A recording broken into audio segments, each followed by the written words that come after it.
Welcome back to the fourth episode of the Nuanced, a Friends podcast. I have here once again my best friend Vance Angel. Dude, it's been a minute since we recorded. What's going on? It has been a second. There's a lot going on and a lot of nothing going on at the same time. Yeah, we've done some things though since then. It's been Actually, this has been my first video project that we started, so I'm super excited. I can't wait to start editing it finally now that I have time. Yeah. So basically, me and Vance came up with an idea right after the last podcast we recorded, and we decided that we need some practice first. Well, I need to practice really because I'm new at this, and so we decided to film a little B-roll of some coffee. Vance, what's a B-roll? It's like the second part of A-roll. No, it's not. It's absolutely not. So A-roll is like you're talking. It's like your boring stuff. Yeah. And it's like what we're doing right now. Okay. Just kidding. You're right. This is B-roll. On the other hand, B-roll is like that cinematic, juicy stuff that you make. That's like, it's for show, really. And sometimes it's supposed to support the A-roll. If you have A-roll and B-roll, you have like the main focus of the video, and then you have the storytelling support, if you will. All right, so A is like your dialogue lines and all that, and the B-roll is all like the cinematic cuts with explosions, 6 sound effects, like the creepy hallway shots. All right, why is it called B-roll and A-roll? That's such a lame name. Because it's like A and B. Like I said, it's like the main thing, and then this is the supportive thing. So like if I'm talking about, let's say I'm talking to you about keyboards, right? And I'm telling you about this Logitech keyboard. In the middle of me talking about it, I'm gonna have like this cinematic pan over the top of the keyboard, over like the different, so that you like see what I'm talking about. It supports the story. No, I see what you're saying. So, yeah, I kind of understand what B-roll is, but still, it's just B-roll. We could have a sicker name for it. I feel like. But that's what like nowadays. Yeah, it's evolving, right? It's not just to support the story. Now it's like people actually make B-roll videos where they're like all of it's B-roll, if you will. Nobody could see me do that with the little exclamation marks or what quotation marks. Yeah, exclamation marks. Anyway, it's B. They call it B-roll, but it's really just cinematic video of. No, that makes sense, dude. It is fun, but it is hard and stressful. Oh yeah, at certain parts, because we filmed this one scene, boring. It's not even like. It doesn't look like a hard scene when you look at it just that we filmed, but it was real awkward. Well, like getting it right so that you could actually edit right. Yeah, it was a struggle bus. And every time you did it, you had to like undo everything and then redo everything again. And then it takes like 2 seconds to do it, and then you guys will see it later. Yeah, it's gonna be up eventually. Yeah. I don't know when yet. It just depends. Hopefully soon. Yeah, I'm planning on using that part as my trailer for this podcast because I think it's gonna be sick, and it's a project that I helped create, and I'm excited to share it. To be honest. Sick. Yeah, dude. I'm tired today. I don't even know why. I didn't do shit. See, I'm tired because I woke up earlier to spend some time with my lady friend. Is she your girlfriend yet? She's not officially my girlfriend. But you guys are exclusive. And that's close enough for me. We're exclusive, yeah. And when I get down there, where are you going? I'm going to ask her. I'm going to Paraguay. Oh, Paraguay? Paraguay. Paraguay. Oh, yeah. You're just going down there hang out, or what's your plan down there? So, originally I was going to go down there specifically for the travel, but also to meet up with Stephanie, which is my lady friend that we just talked about. Yeah, that's awesome. Yeah, and then now it's supposed to be last March 2020, and now we're in 2021, and finally the borders are open, and I've got all my ducks in a row, so I'm going to go down there. I'm finally going to go down there, and Stephanie and I had been talking ever since, like we first met, obviously, but also like all the way through this entire pandemic thing and everything. We just kind of like went through everything together. I don't think... Well, we missed a couple days. There was a couple days in there that we missed because I was camping and stuff. But yeah, I mean, it happens. Very, very rare. Yeah, very rare that we didn't miss, or that we missed talking to her. Anyway, getting on with the story. So we finally get up to now, and I'm going down there more centered around going to see her because of how long I've missed her and how much time we've spent together in our developing relationship. But if the borders are open and things permit, we're going to do some traveling still. Probably, hopefully go to a little bit of Argentina. It doesn't sound like Brazil's in the runnings, but it could potentially be if the borders are open and, depending on what Stephanie wants to do and what I want to do and stuff and what we decide. But Uruguay was definitely on the list. We definitely want to go there. Dude, that sounds legit. I'm here for it. I want to go so bad. I'm really excited. Hopefully we can go. But Uruguay would be on there. And then Peru and Bolivia, because my brother's getting married in May. So we're going to I know. definitely go over there. I'm supposed to be there. I don't know. Like, that's expensive. It's expensive. Especially because I'm in an awkward spot right now, just with all my financial things that I want to do. Yeah. And so it's about priorities and all that fun stuff. And it's like, I planned it out. It was like 3.5. Yeah. Just for that trip. Yeah. For everything. Yeah, because it's not just altogether. like the flight. I mean, it's also the flight. You got the hotel, car rental if you need a car, which I don't know if we do.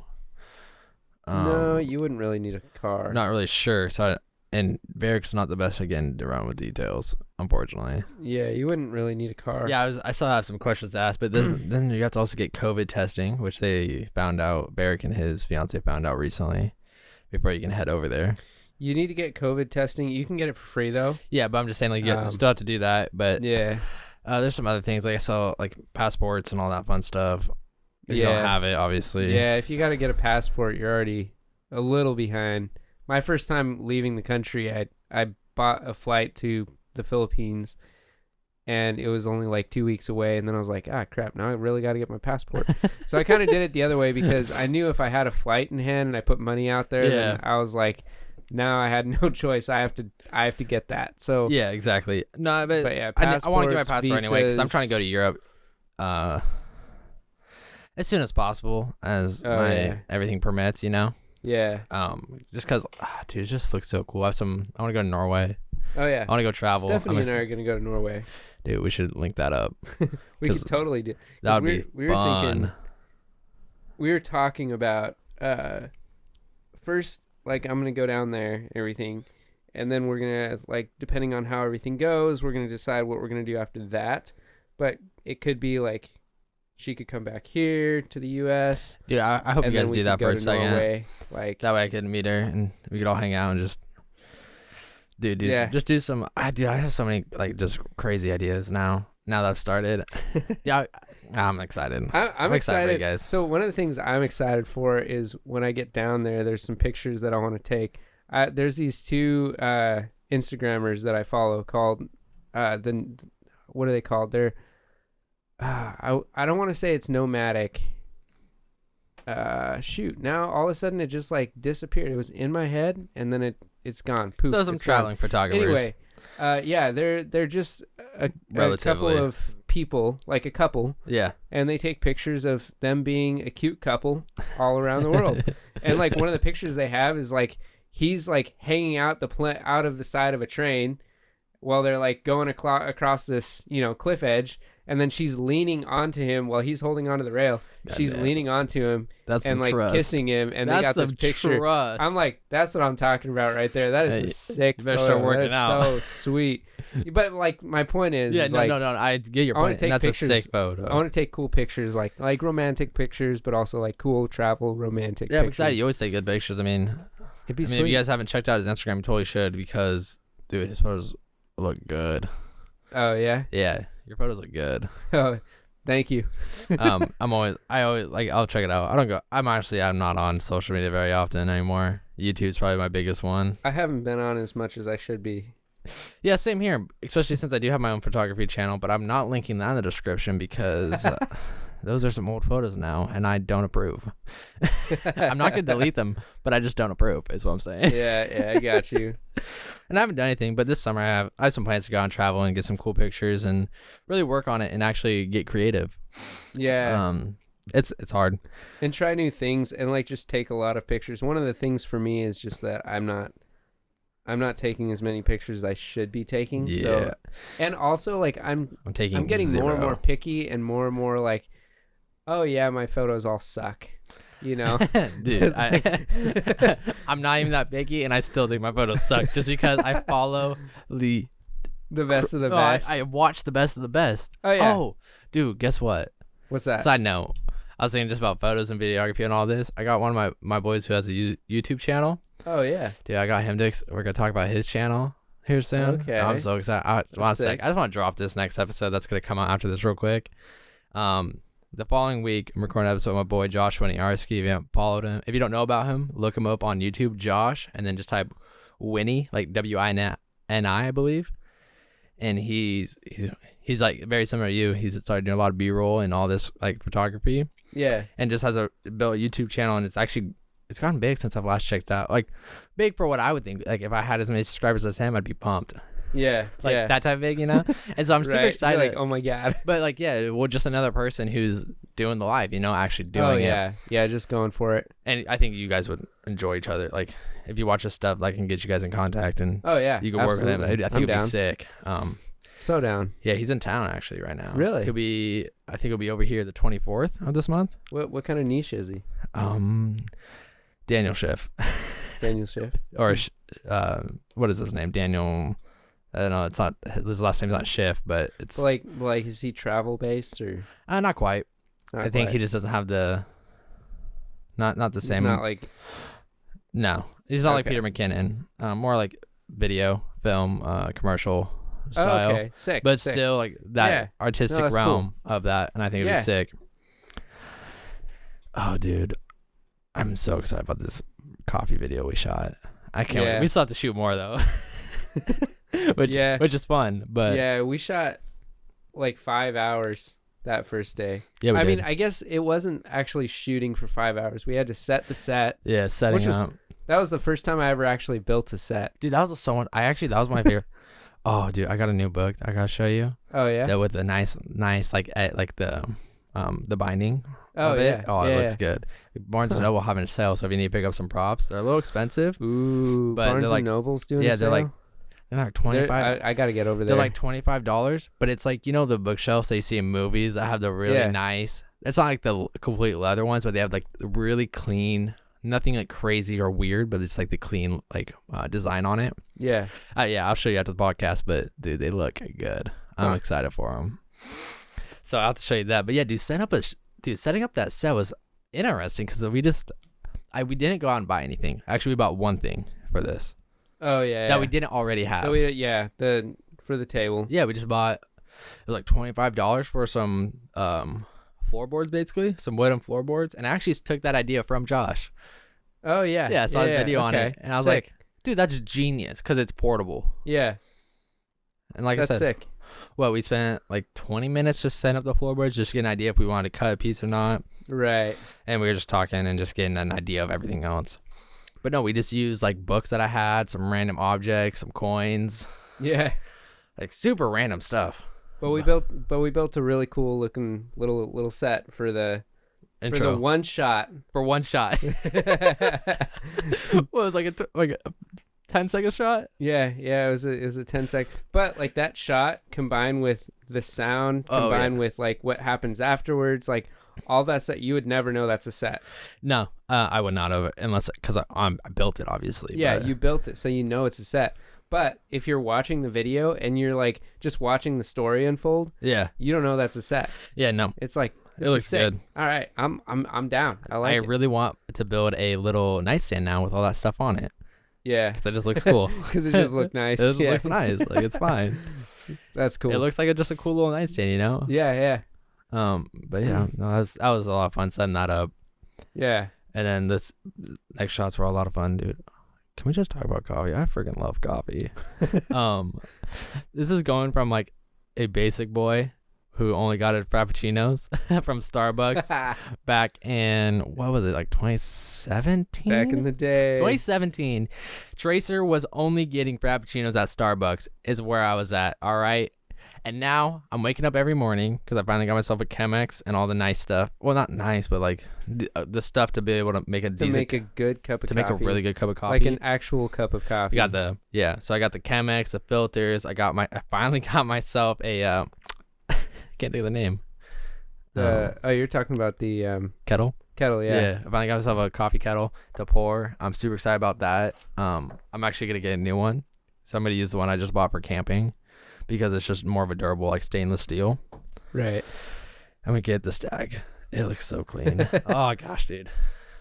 But it's worth it. I gotta go for it. It's worth it if I'm using it every day right now. Yeah.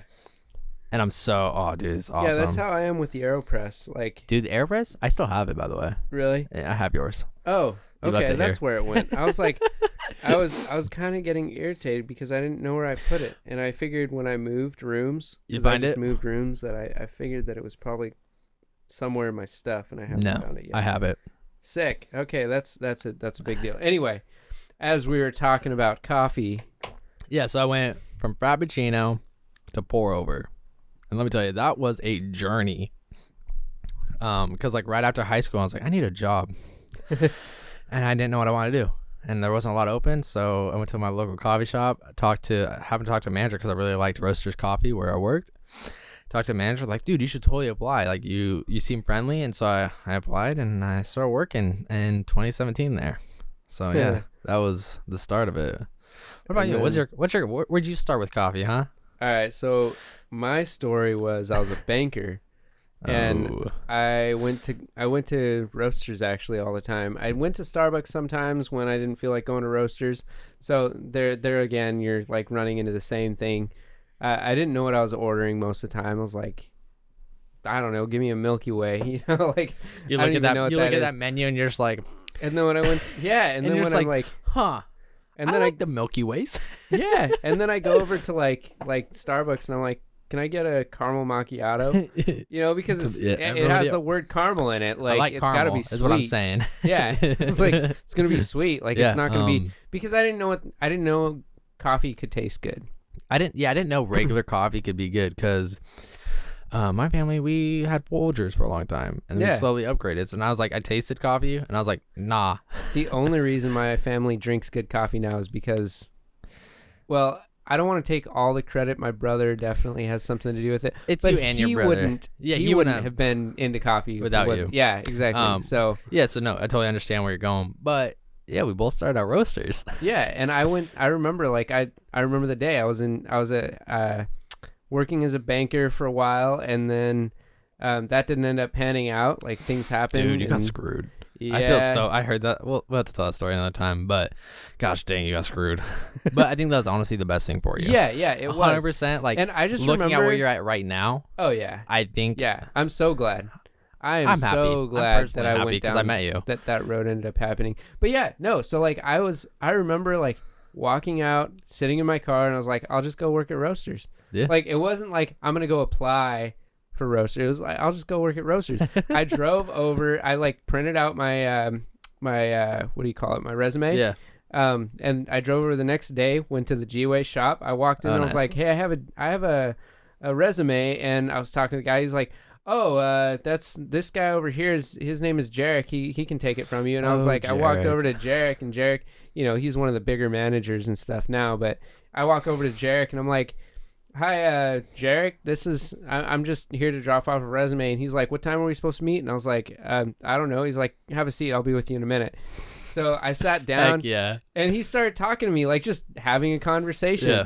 And it wasn't until halfway through the interview that I realized I was being interviewed. Yeah. And I was like, oh, shoot. And then he was like, go to Resilient tomorrow, which is like where we roast the coffee and stuff. He's like, go to Resilient tomorrow and they'll have your second interview. And I was like, all right. And you got the job because second interview they didn't even formally offer me the job. They were just like, welcome to the team. I was like, yeah, that's what. Okay. So I dropped mine off, and I later got a text. Oh my God. Hey, we'd like to have an interview with you. I sat down with Jarek. I worked actually on my interview. I think I worked the cash register. There's like little. You're not supposed to, but you're supposed to like talk to people, but don't touch any cash. Well, actually, is what they would say. Let me rephrase this, just so there's no like legal troubles. I did not touch any cash. Yeah. They wanted to test to see how I was able to talk to customers. Yeah. And so I didn't touch. Yeah, I didn't touch any cash. Probably made you play the game too. Yeah, the multitasking game. I gave up after 2 times. I didn't give up. So I messed up. Yeah. And then I messed up again. And then and Jared kept saying, you can try again if you want to. And I kept trying until I got 4 screens. And then I was like, all right, I'm done. So I did it once and I got to like 2 screens and I was like, oh, dude, I just messed up. Can I go again? He's like, sure. And I got to the 4 screens on the second try. And I was in there. I was like, he's like, do you want to keep going? I was like, no, that is my capacity. I can tell you that right now. Hey, that game, dude, I never want to see that game again. Yeah, that's funny. Just because it's hard. It's not like a game. It's just like how much things can you juggle at once. Yeah, it's, like here, balance the ball on this thing. You're like, oh, that's on this easy. teeter-totter. And then it's like, now keep balancing the ball, but also dodge these arrows that are coming at you. Yeah. And now balance the ball, dodge these arrows, and navigate this square to the little square, like the solid square to the not solid square. Yeah. You know what I'm saying? Like, yeah, so it was the hollow square. It was a And bunch then of it's little like, games. Yeah, and it's just that like you were playing adding all at those the same things time. all in one at a time until you're doing everything at once. Yeah.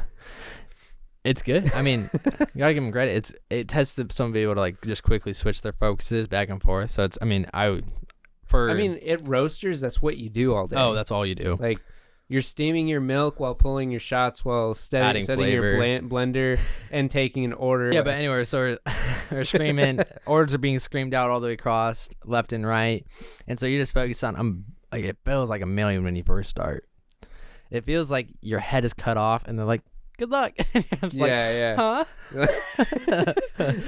And then they're like, okay, you need to keep up. And you're like, well, I would if I actually knew what I was doing. Yeah. I just need to establish that first. But that was the thing that I was like working with you is that we're not going to do anything until we both know what we're doing.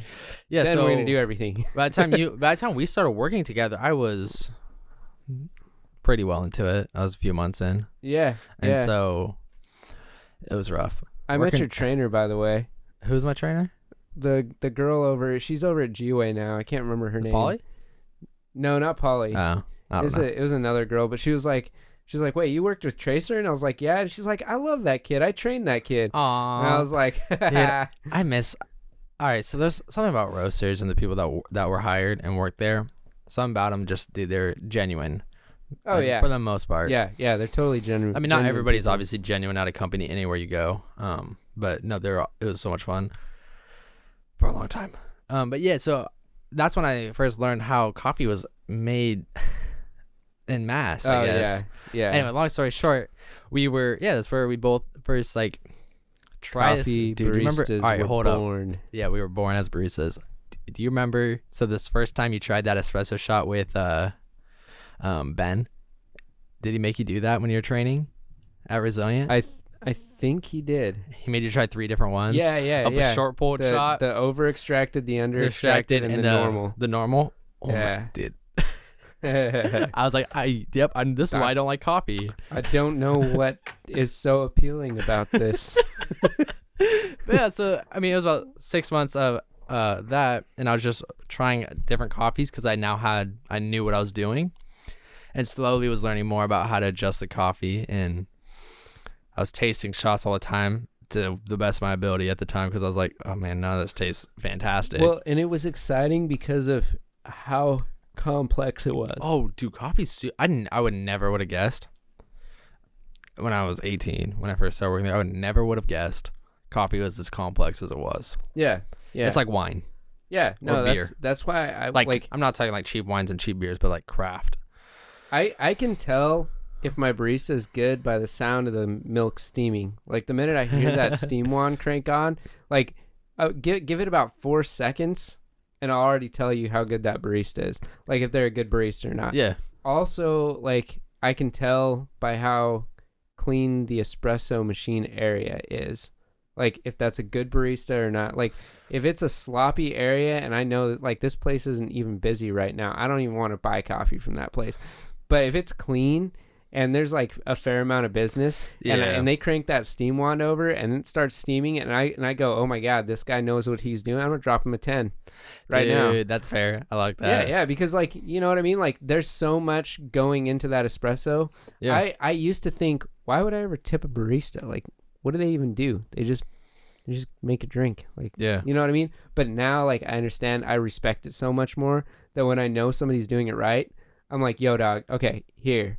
Like, just for your effort and just for your knowledge and just for actually taking care to make sure that I get a good drink, you get 10. Congratulations. No, that's awesome. I don't do that. I tip all baristas. Yeah, well, I mean, I tip do all tip. baristas, I do but I'm tip. just saying, like, Well, I'm just saying I have a general I'll flat tip you good if you, like, you're a good, like, you're going to But take yeah, care of if my I know drink. you, if I hear it and I'm like, ooh, that's a good cup of coffee, I'm just like, here's 5 more.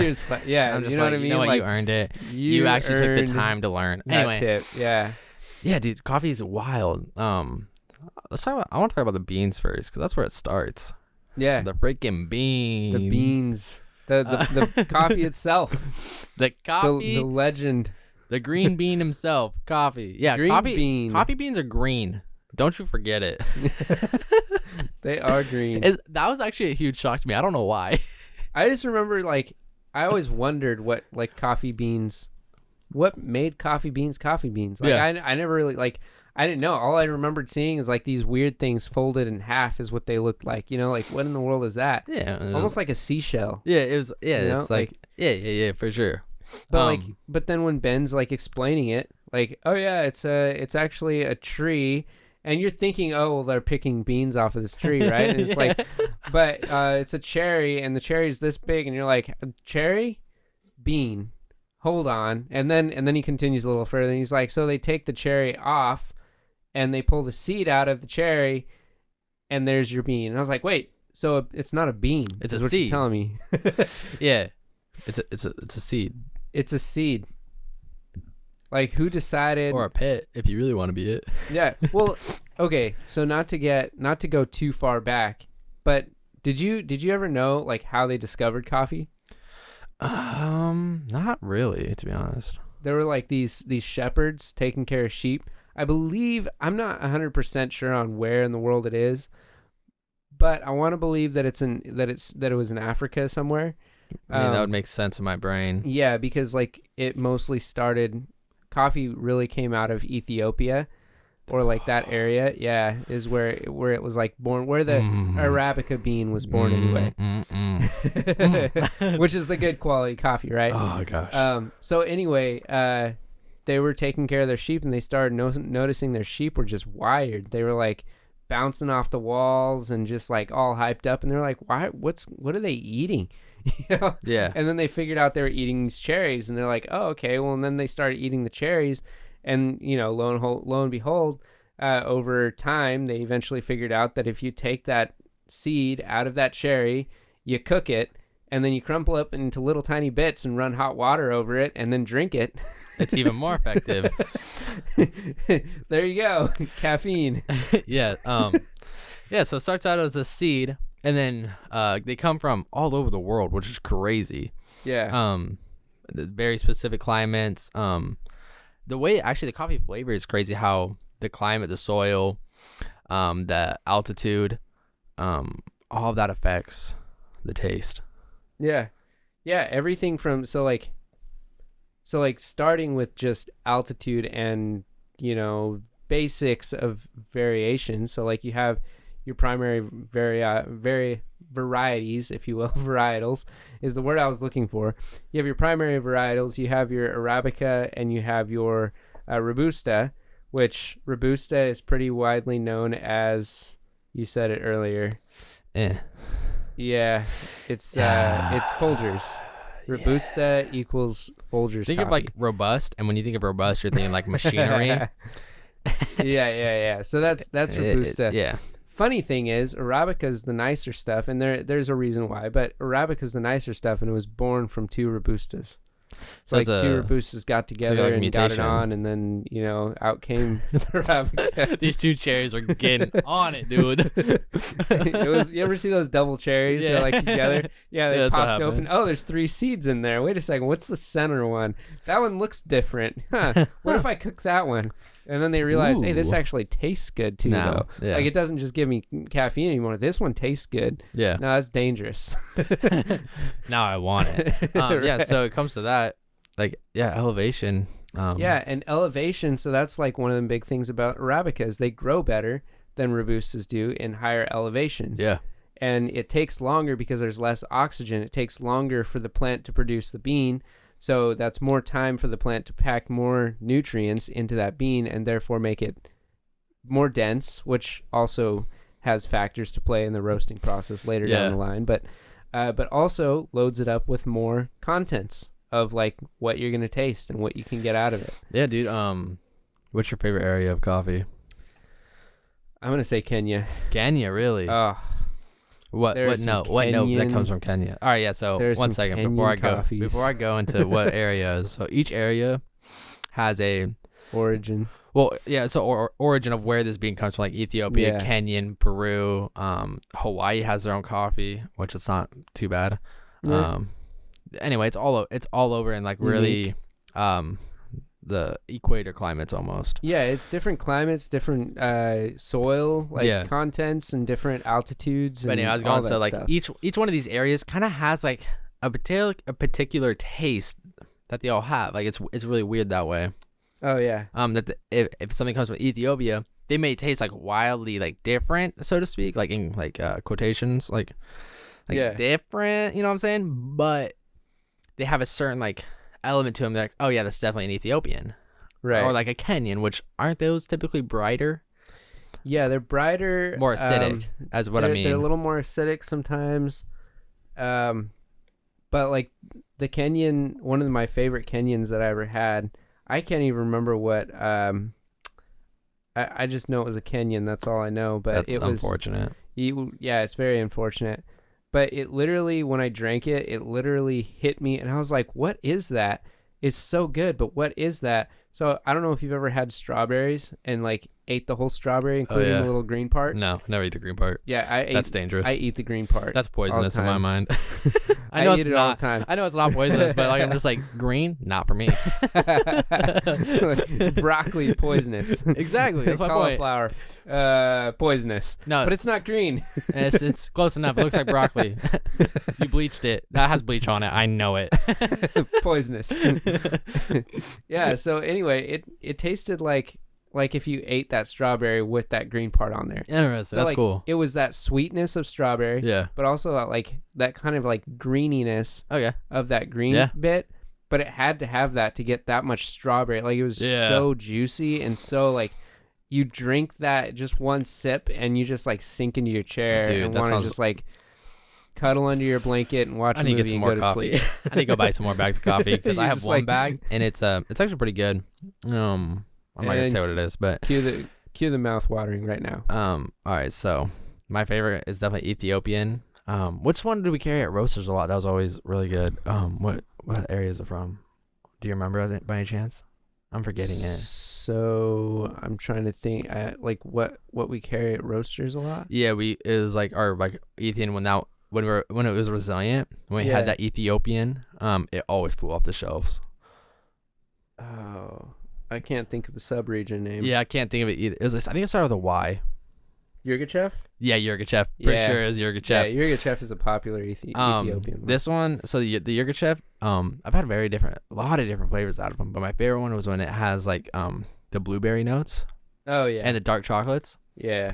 It's something about this like really sweet fruit that hits you up front, and then all of a sudden it's like something like, not like, I want to say bitter because it's not bitter, but dude, it's like a heavy flavor, something that like kind of like rests in your mouth. But anyway, sometimes it literally tasted like I was drinking like a blueberry muffin in my cup, drinking a cup of coffee.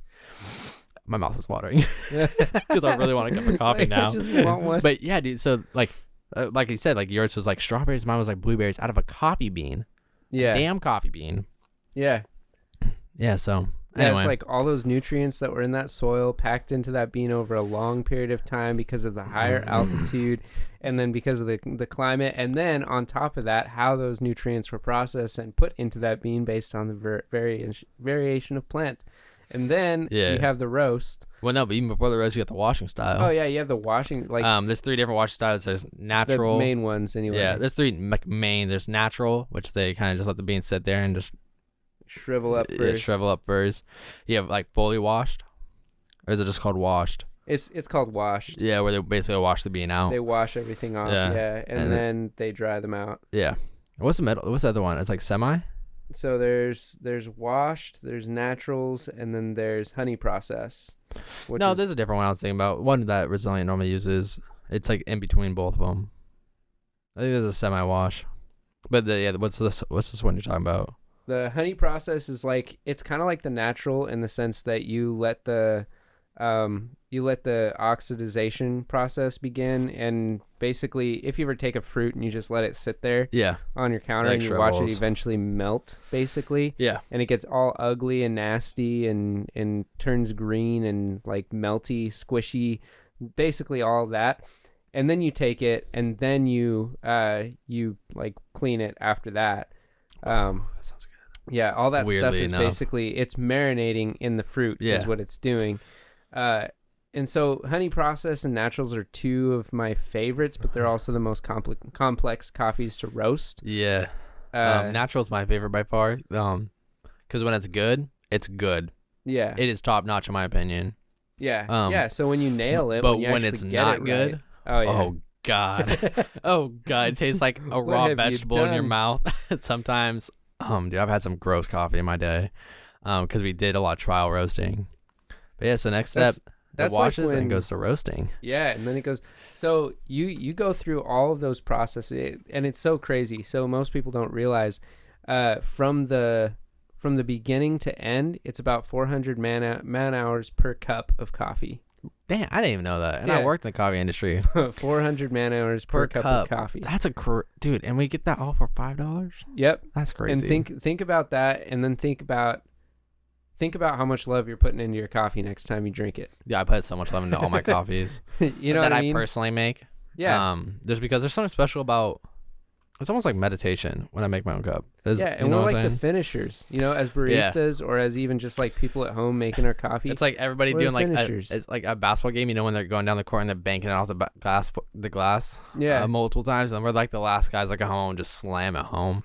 Yeah, that's why it breaks my heart when I see freaking bad coffee. Well, when I see like I walk into a Starbucks and I see geisha, and then right over there I turn around the corner and I'm watching this commercial about Starbucks, and they say, "Oh, we roasted it to the third crack."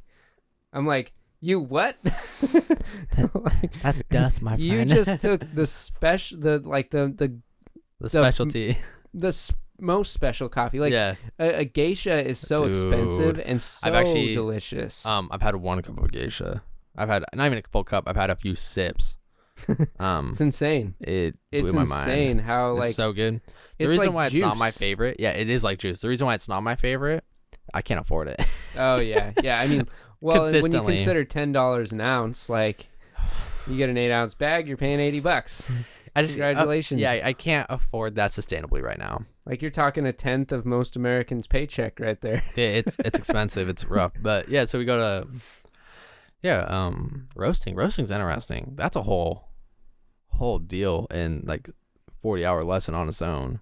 Yeah. But like the basics. Yeah. So you start with this. So these beans, you get them shipped to you, and these little green things that weigh. They're heavy. Yeah. 'Cause they have all that water inside. Yeah. They're super they're dense, like water-filled beans, or seeds, I guess. And then you throw them in a roaster. So what's going on in this roaster? Essentially the basics are. At the very beginning, you're throwing them into a really hot roaster. So you're trying to evaporate all of the moisture out of the bean. And so it goes through, it's called the drying phase. Oh, yeah. You gotta dry the beans. Yep. And you are looking for a color change from green to yellow. And then when the beans turn yellow, they start to smell kind of like wheat or dried, like. It's like dried wheat. It doesn't smell too bad. It's almost it like at the nice. beginning of baking bread. Yeah, exactly like that. And so when because I've roasted coffee and I learned all about this. You taught me actually, so that's awesome. Dude, you like open it up and you're just like looking at it. You're like, take two. I'm gonna give you that. I'm gonna leave that in for you guys so you can hear that. And it's it's like bread. It smells good. Yeah, and then it smells more and more like bread. As it continues past the drying phase, it goes into the Maillard phase, which, if you know what the Maillard reaction is basically the amino acids and the sugars interacting, which essentially the basics of it is it changes the flavor profile It's kind of like when you roast a marshmallow, or like anytime you bake something, it's that moment where it starts to turn golden brown. Oh yeah, turning into the coffee a little more like the coffee color that you're recognizing. And that's the Maillard phase. Dude. That's kind of like a more important part of the roast. Yeah, so that's very important. But the next phase is my favorite by far. You hit first crack. Ooh, and then first crack, dude. Is the sound when you finally when you're doing it all by yourself and you're in the middle of the night, just sitting there roasting your coffee, just because you know it's got to be done. And you just hear the crackle of the beans. Oh man. Yeah, it's satisfying. Crackles. Yeah. So that's basically the crack is all of those moistures and everything, the air inside those beans building up because of the temperature rises, and the beans themselves also expanding and growing in size. Essentially, eventually the seams break and release all those CO2 gases and everything into the air. So you actually get an aroma, like a burst of aroma. Yeah. And then you go through the development phase, which is a very delicate part of the roasting phase, and it's basically the section after crack where you're preparing to drop the beans and then rapidly cool them. Yeah. And then of course the cooling phase after you drop those beans. Yeah, you drop these beans onto like this giant, basically holy table. Yeah. It's the best way to describe it, explain it. And then you have these giant arms basically that are moving these beans around over the top of this fan that is just sucking air through them, just trying to cool them down to get them back down to room temperature so they stop cooking. So they stop cooking. It's kind of like a steak in that sense. Like when you're done, you want it to stop cooking, so you take it off just slightly early so they cook just a little bit more. Yeah. And then they cool off and they're ready to go. Exactly. So like when you drop your beans, if you were to leave them there, the bean temperature themselves is up at 400 degrees. Yeah. So those beans are cooking each other. Yeah, so you gotta move them around and cool them off. Calm down, fellas. Whoa there. Whoa. I said stop. And now there's some more modern techniques where they actually intentionally drop them early and let them cook themselves. That's not a bad idea. I feel like that'd be inconsistent though. It depends. There's actually scientific ways to make it, when consistent. You drop the beans. Yeah, because you're thinking the amount of space, how big do I expect the beans to expand, and how much space is going to be between these beans, and then there's a whole science. The thing about coffee is the further in you go, it's just a rabbit hole. It just gets deeper and deeper. It's more scientific, and you're like, and the crazy thing is, one of the things I love about coffee is it forces science and art to come together. Yeah, for sure. It forces those two worlds, because you can't have good coffee on science alone, and you can't have good coffee on art alone. You have to put art and science together, and you make this amazing cup of coffee out of that. Dude, it almost sounds a little nuanced. I've been waiting to do that for 4 episodes. You're like, come on, man. It set itself up, so I'm excited. But yeah, so you get done with this, goes into packaging, or goes to your shop that you roasted it for, and now it's a whole nother giant scientific phase. Yeah, just learning how to brew a damn cup of coffee. There's hundreds. It feels like hundreds of methods. There's a lot of methods. I don't know about 100, but there's a ton of methods. Well, there's probably over 1,000 methods to brew coffee just in the AeroPress alone. Yeah, I'm guessing if you go general techniques. Yeah. I don't know how many there are, but there's your espresso, which is very concentrated, to your pour overs, which you can do a whole number of different styles. AeroPress is a little different from a pour over. It's more like a French press, a clean French press. Your siphon, your mocha pots. Oh, dude, there's so many ways to do it. But I think my favorite, just because it's really clean, is a Chemex. Yeah. Something about That's my top favorite too. It's just that clean, crystal clean cup of coffee that goes down real smooth, and I just think that I can taste the coffee better that way. I think I can pull more of the subtle flavors out of a cup of coffee. Yeah. But if you guys want to know real quick, if you get a Chemex, grind up however much coffee you're feeling, 10, 15, 20, 25 grams, whatever you choose, times that number by 15 for a 1-to-15 ratio. It's not perfect, but it's a good starting point. That is where I start on all my coffees. The best way to do it too is if if you're just making it for yourself, weigh out the amount of water that goes into the cup that you're going to do. Then divide that by 14, 14, 15, 16. Yeah, it's in that range. Yeah, you can play with it a lot, but or do it that way too, and get then how much grind beans. out that amount of beans, and then pour that amount of water. Yeah, and voila, you got yourself a good solid cup. And then of course, for grind size, just look for that about 3 minutes, 2.5 to 3 minutes. If it's too fast, it's too coarse. If it's too These chemicals I've been pouring are like 4.5, but they've been some of the best. Like, it's the best I've had this coffee tasting, which is weird. Sometimes it's like that. Yeah. Well, because this one I'm getting, has a little bit darker notes, but the way I'm brewing it right now, you get at the very back end of this, you get a blueberry hint or a nice fruity hint. So it's a good cup of coffee. I'll make some after this. Oh, I'm so excited. But anyway, yeah, this has been your coffee episode. Coffee / whatever else we talked about. If there's one thing you've learned, if you could take away from this, would just be respect to barista. They probably learned a lot.